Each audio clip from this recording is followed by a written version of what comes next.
वहीं आपको बता दें कि मेजर के शहादत पर सीएम मनोहर लाल ने ट्वीट किया है। ट्वीट करते हुए उन्होंने लिखा है कि पानीपत के लाल हुए वीर गति को प्राप्त। वहीं मेजर आशीष कश्मीर में शहीद हुए हैं। आपको बता दें कि आतंकियों के मंसूबों को उन्होंने ध्वस्त किया है। उनकी शहादत को मैं कोटि कोटि नमन करता हूं। वहीं सीएम मनोहर लाल ने ट्वीट करते हुए आगे लिखा कि राष्ट्र की रक्षा में उनके योगदान को हमेशा याद किया जाएगा।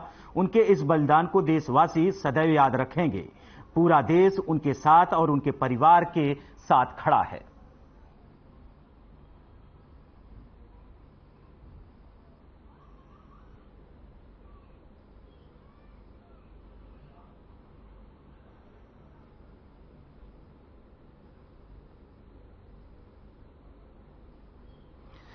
आपको बता दें कि सीएम मनोहर लाल ने ट्वीट करते हुए लिखा कि मेजर की शहादत को कोटि कोटि नमन, और उसके आगे उन्होंने कहा कि पानीपत के लाल को वीर गति जो मिला है उसे पूरा देश याद रखेगा। मेजर आशीष कश्मीर में शहीद हुए हैं। वहीं आतंकियों के मंसूबों को उन्होंने ध्वस्त करते हुए इस लड़ाई को लड़ा जिसमें वह शहीद हो गए हैं।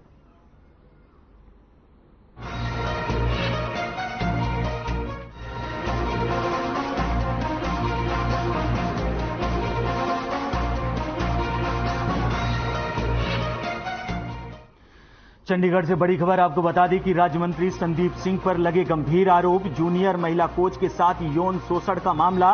चंडीगढ़ कोर्ट में अग्रिम जमानत याचिका पर हुई सुनवाई। दोनों तरफ के वकीलों ने रखी अपनी दलीलें। संदीप सिंह के वकील ने जमानत देने की रखी मांग, लेकिन जूनियर कोच के वकील ने जमानत का किया विरोध। न्यायालय में कल तक के लिए फैसला सुरक्षित रख लिया गया है। इस वक्त की बड़ी और अहम जानकारी, संदीप सिंह मामले को लेकर सुनवाई हो रही थी और जिसमें दोनों तरफ के वकीलों ने अपनी दलील रखी है। फिलहाल न्यायालय ने कल तक के लिए फैसला सुरक्षित रख लिया है। आपको बताते चले कि जूनियर महिला कोच के साथ यौन शोषण का मामला था जिसमें चंडीगढ़ कोर्ट में अग्रिम जमानत याचिका पर सुनवाई हुई। दोनों तरफ के वकीलों ने अपनी दलीलें रखी। वहीं संदीप सिंह के वकील ने जमानत देने की मांग रखी थी। जूनियर कोच के वकील ने जमानत का विरोध किया और जिसके बाद न्यायालय ने कल तक के लिए फैसला सुरक्षित रख लिया है।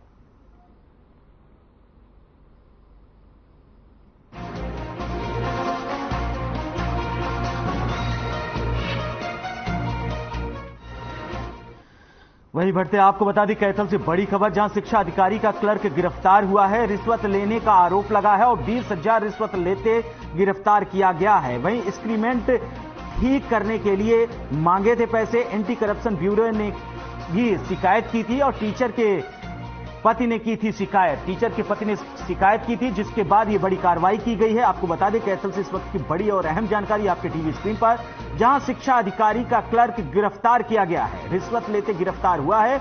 20,000 रिश्वत लेते गिरफ्तार किया गया है। वहीं एंटी करप्शन ब्यूरो में की थी शिकायत और टीचर के पति ने इसकी शिकायत की थी जिसके बाद शिक्षा अधिकारी का जो क्लर्क है उसकी गिरफ्तारी हुई है।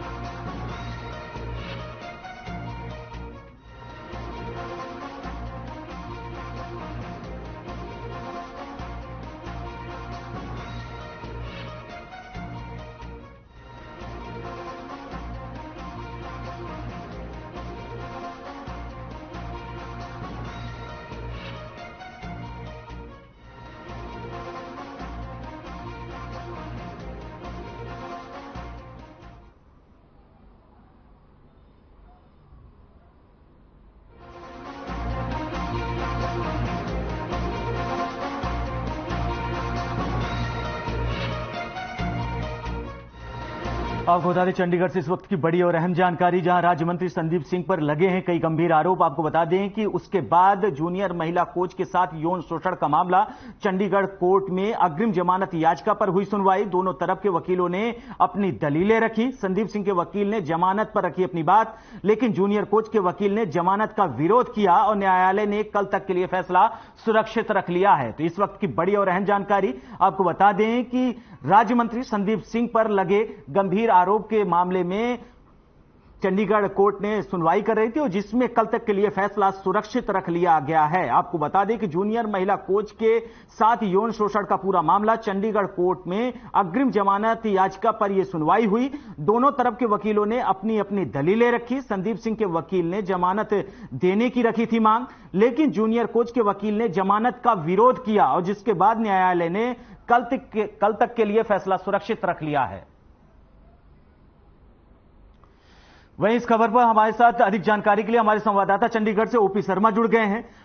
ओपी, सवाल यही कि अभी तक यह लग रहा था कि संदीप सिंह की शायद मुश्किलें कुछ कम होगी, लेकिन जब चंडीगढ़ कोर्ट में सुनवाई हुई, फिलहाल क्या कुछ निर्णय सामने आया?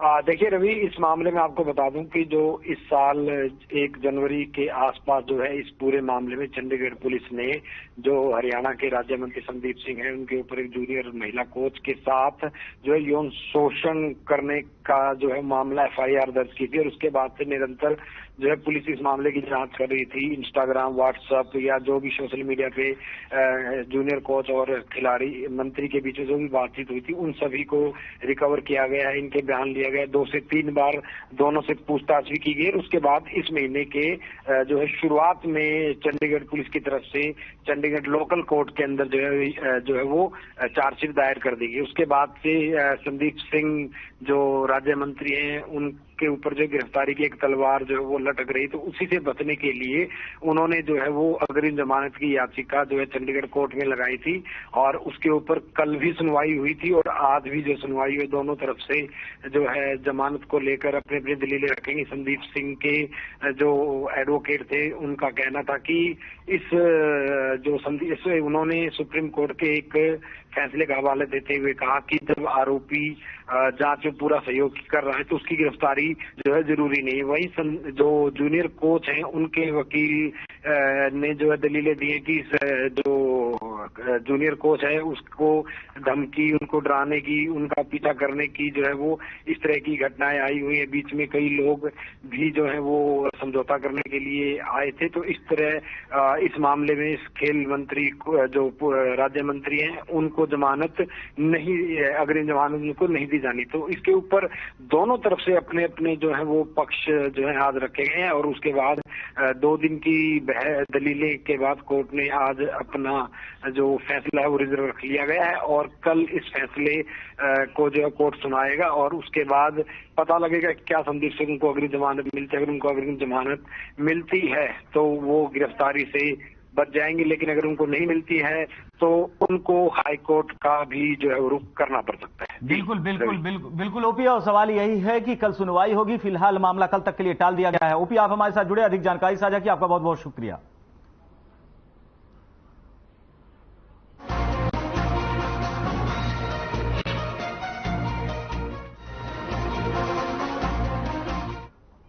आपको बता दें कि पंचकुला से इस वक्त की बड़ी और अहम जानकारी, जहां पंचकुला के लाल जम्मू कश्मीर में शहीद हुए हैं। जम्मू कश्मीर के अनंतनाग में मुठभेड़ के दौरान शहीद हुए हैं सेक्टर 26 निवासी कर्नल मनप्रीत हुए हैं शहीद। वही सेक्टर 26 स्टेशन के आवास पर छाया मातम। आपको बता दें कि सेक्टर 26 निवासी हैं मनप्रीत और पंचकुला के लाल जम्मू कश्मीर के अनंतनाग में मुठभेड़ के दौरान शहीद हुए हैं। तो इस वक्त की बड़ी और अहम जानकारी आपको बता दें कि जम्मू कश्मीर के अनंतनाग में मुठभेड़ के दौरान मनप्रीत शहीद हुए हैं। वहीं सेक्टर 26 निवासी कर्नल मनप्रीत शहीद हुए हैं। आपको बता दें कि इस समय सेक्टर 26 स्टेशन के आवास पर पूरी तरीके से मातम का माहौल है।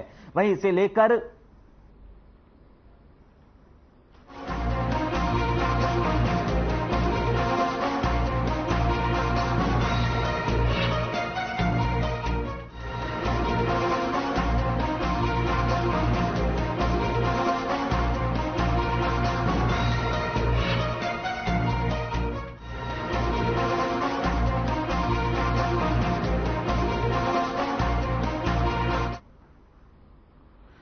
वहीं आपको बता दें कि पंचकुला सेक्टर 19 में क्राइम ब्रांच की मिली बड़ी कामयाबी। डीसीपी क्राइम निकिता खट्टर ने जानकारी देते हुए बताया कि आरोपी से 7 पिस्टल और 75,000 कैश बरामद किया गया है। साथ ही बताया कि आरोपी विक्रांत राणा को भुप्पी राणा का फोन आया था और जिसके बाद इन सभी सामानों को भी आगे कर दिया गया है। फिर भुप्पी राणा गैंग के गुर्गे को सामान के साथ पंचूला के गांव बरवाला से गिरफ्तार किया गया है। बताया जा रहा है कि आरोपी विक्रांत पर पंजाब में फिरौती के मामले को लेकर एफआईआर भी दर्ज की गई है और कहीं आपराधिक मामले भी दर्ज हैं।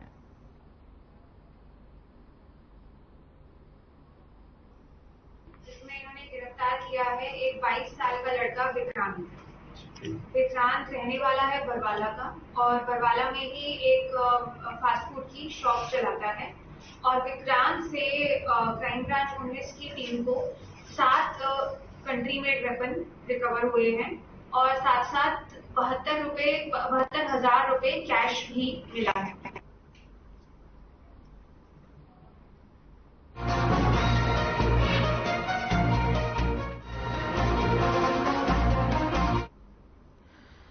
राष्ट्रीय अनुसूचित आयोग की सदस्य अंजू बाला पलवल पहुंची, जहां जिला अतिरिक्त उपायुक्त साहिल गुप्ता ने पुष्प गुच्छ देकर अभिनंदन किया। विश्राम गृह में स्थानीय लोगों से मुलाकात की।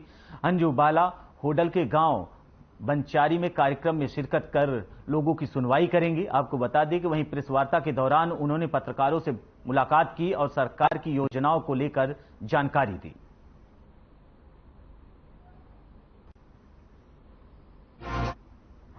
भारत सरकार की योजनाओं से लेके राज्य सरकार की योजना जो चल रही है और अनुसूचित जाति के लिए जो योजना है, क्या वो धरातल पर पहुंच रही है?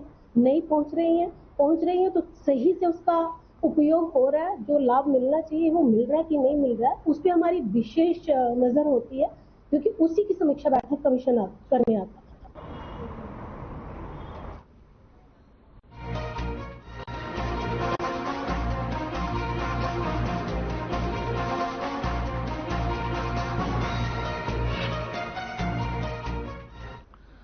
नशा मुक्त हरियाणा मुहिम के तहत हरियाणा सरकार साइक्लोथॉन यात्रा चल रही है। बता दें कि सिरसा के गांव नहराना में पहुंचे इस सिरसा के अतिरिक्त उपायुक्त डॉक्टर विवेक भारती और एसडीएम राजेंद्र कुमार सहित बीजेपी नेता गोविंद कांडा और जगदीश चोपड़ा और सुरिंदर आर्य ने उसका स्वागत किया। इस अवसर पर साइक्लोथॉन साइकिल यात्रा में शामिल सभी छात्र छात्राओं और युवाओं को फूल देकर उन्हें स्वागत किया गया। यह यात्रा आज नथुसरी, चौपटा, रूपावास, जमाल चौक, पंजाब हैंड और बरुवाली द्वितीय, माधो सिंघना और पोहड़ में ये यात्रा पहुंची। आपको बताते चले कि महाराजा अग्रसेन धर्मशाला ऐनाबाद पहुंची। उसके बाद अतिरिक्त उपायुक्त डॉक्टर विवेक भारती ने बताया कि 17 सितंबर को मुख्यमंत्री इस साइक्लोथॉन साइकिल यात्रा को हरी झंडी दिखाकर आगे के लिए रवाना करेंगे। उन्होंने बताया कि इस यात्रा का आयोजन आमजन को नशे के दुष्प्रभाव के बारे में जागरूक करना है। उन्होंने कहा कि युवाओं को नशे से दूर रखकर खेलों के प्रति जोड़ना इस यात्रा का मेन उद्देश्य है। लाल खट्टर जी ने 1 तारीख से लेकर 25 सितंबर तक ड्रग फ्री हरियाणा को लेकर चलाई गई है। हमारा संदेश ये है कि हमारा हरियाणा नशा मुक्त हरियाणा हो और इस मुहिम को लेकर हम पूरी हरियाणा का राउंड लगाएंगे। साइकिल यात्रा साइक्लोथॉन के अंतर्गत सिरसा में प्रवेश किया है इसने अभी, और यहाँ से ऐलनाबाद डबवाली होते हुए 17 तारीख को सीएम साहब सिरसा से रवाना करेंगे इसको।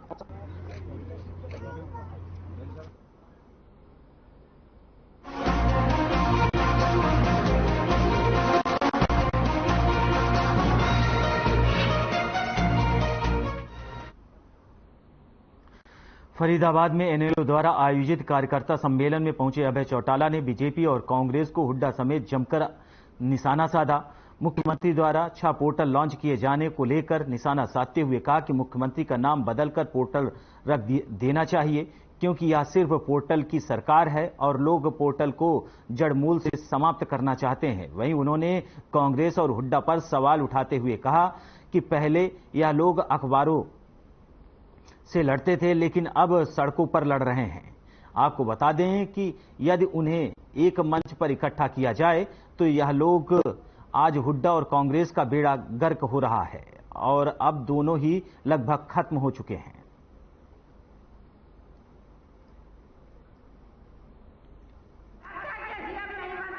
सम्मान दिवस के रूप में मनाने का काम करती है।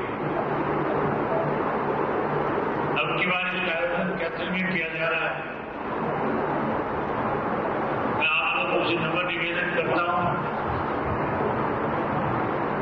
कि जिस उत्साह के साथ आज आप इस मीटिंग में आए हो, जो सब भरोसा आपने दिखाया है, मैं उम्मीद करूंगा कि कैंसर में भी आप बहुत बड़ी संख्या में अपने साथियों को साथ लेकर के 25 तारीख को सुबह 10 बजे अनाथ मंडी के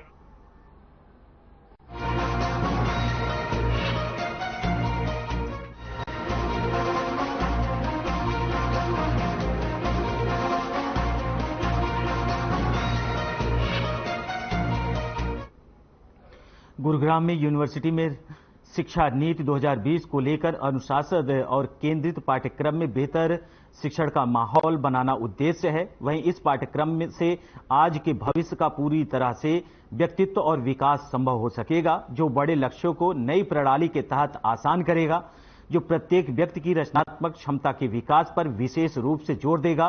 वहीं कुलपति ने बताया कि 2023 और 2024 गुरुग्राम विश्वविद्यालय के सभी यूजी कार्यक्रमों में लागू किया जाएगा। वहीं विश्वविद्यालय के सभी यूजी कार्यक्रमों में 2020 के अनुशासन संचालित किए जाएंगे। इसके प्रभावी क्रियान्वयन के लिए विश्वविद्यालय के शिक्षकों और संबंधित कॉलेजों के प्राचार्यों के लिए 2020 पर गुरुग्राम यूनिवर्सिटी द्वारा कई कार्यशालाएं आयोजित की जाएंगी।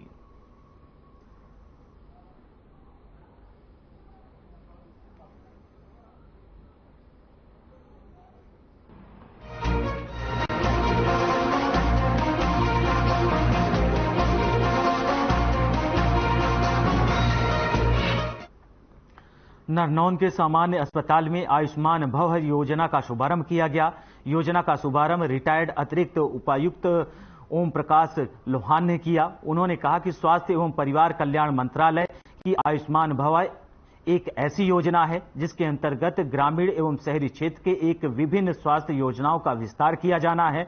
उन्होंने स्वास्थ्य विभाग के अधिकारियों को कहा कि आयुष्मान भव योजना के तहत निर्धारित कार्यों को पूरी कर्तव्य निष्ठा से अधिकारी डॉक्टर दिनेश गुप्ता ने कहा कि नागरिकों के स्वास्थ्य की पूर्ण जांच करने के साथ साथ स्वास्थ्य सेवाओं का लाभ देने के उद्देश्य से स्वास्थ्य विभाग द्वारा 17 सितंबर से 2 अक्टूबर 2023 तक सेवा पखवाड़ा बनाया जाएगा, जिसके अंतर्गत ग्रामीण व शहरी क्षेत्रों में 3 कार्यक्रम आयुष्मान आपके द्वारा 3.0, आयुष्मान मेला, आयुष्मान सभा, आयुष्मान ग्राम और इसमें आयुष्मान शामिल है। इस आयुष्मान सभा के दौरान चिरायु और आयुष्मान कार्ड के अंतर्गत आने वाले पैनल अस्पतालों की सूचना भी वहां लगाई जाएगी। डॉक्टर यशपाल ने कहा कि इस अभियान के तहत मधुमेह, बीपी, कैंसर, मुंह, सर्वाइकल, तपेदिक, कुष्ठ रोग, संक्रामक रोग और उसके अलावा जो अन्य रोग हैं उनके इलाज भी संभव किए जाएंगे।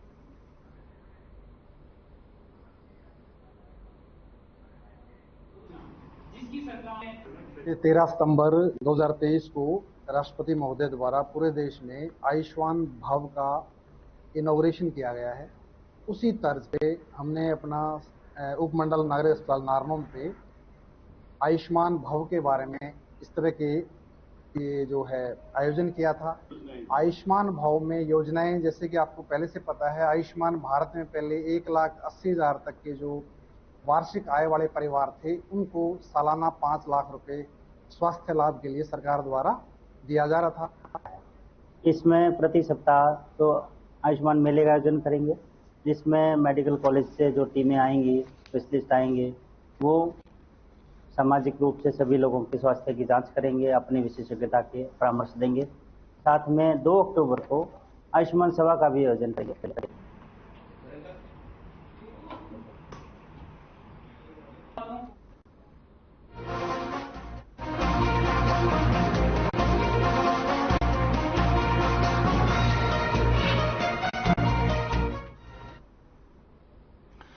वहीं हरियाणा के बडरा में किसानों का धरना लगातार जारी है, जिसको लेकर किसानों ने पहलवान वीरेंद्र की अध्यक्षता में हरियाणा सरकार को ज्ञापन भेजकर मांग की है कि सभी किसानों को बिना भेदभाव मुआवजा दिया जाए।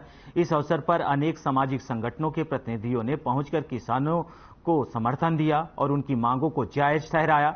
वहीं वीरेंद्र पहलवान ने कहा कि जब तक सभी किसानों की मांग नहीं मानी जाएगी तब तक धरना जारी रहेगा। आपको बता दें कि राजस्थान से भिवानी तक हाई टेंशन बिजली आपूर्ति लाइन के टावर लगाए जा रहे हैं। किसान लगातार पिछले 3 महीने से टावर लगाए जाने का विरोध कर रहे हैं, लेकिन सरकार मौन साधे हुए है, जिस पर किसानों का कहना है कि केंद्र और प्रदेश सरकार निजी कंपनियों से मिली भगत कर किसान की अनाज उत्पादित भूमि पर बड़े बड़े टावर की स्थापना कर उनको भुखमरी के रास्ते पर ले जाना चाहती है, तो वहीं दूसरी तरफ अनेकों नाम मात्र मुआवजा देकर उनका शोषण किया जा रहा है।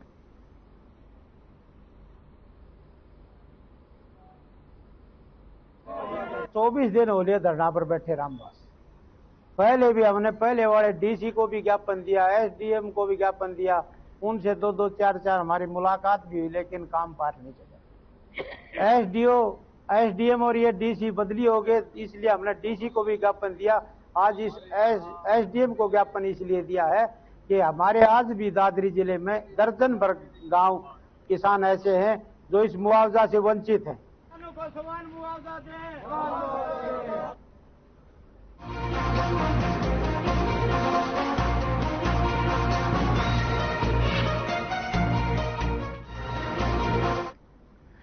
अंबाला जिले में एक किसान ने ट्रेन के आगे कूदकर आत्महत्या कर ली। ट्रेन की पटरी से पुलिस को किसान का लिखा हुआ सुसाइड नोट मिला है, जिसमें 9 लोगों पर ब्लैकमेल और झूठी शिकायत कर फंसाने का आरोप लगाया गया है।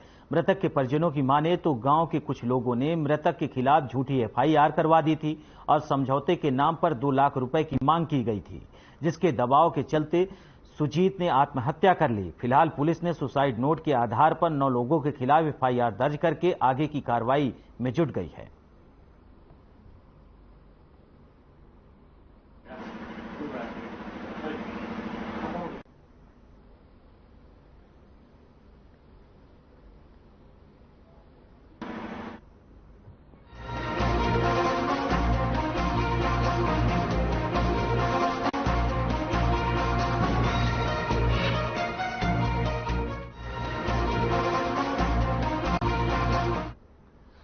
हरियाणा सरकार पूरे हरियाणा को ड्रग फ्री बनाने को लेकर साइक्लोथॉन रैली का आयोजन कर रही है। ये रैली हर जिले कस्बे से लोगों को नशे के प्रति जागरूक कर रही है और सरकार की ये पहल लोगों को खूब पसंद आ रही है।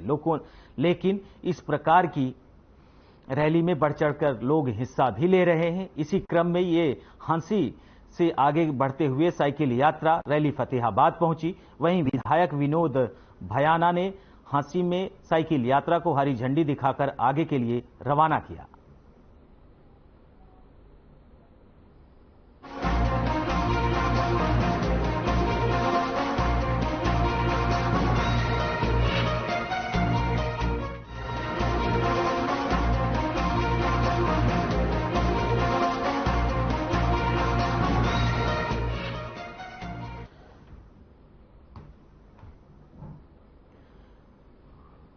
फतेहाबाद शहर में आवारा पशुओं का आतंक जारी है। फतेहाबाद के जगजीवनपुर इलाके में गोवंश ने गली में एक बच्चे पर हमला कर दिया। आपको बता दें, गोवंश के द्वारा बच्चे को मारने का किया गया प्रयास। उसके बाद आपको बताते चले, मौके पर पहुंचे दुकानदारों पर स्थानीय लोगों ने किसी न किसी तरीके से उसे बचाया। फिलहाल बता दें कि बच्चे को चोटें आ गई हैं, जिसे स्थानीय अस्पताल में भर्ती कराया गया है। फिलहाल बच्चे की हालत ठीक है।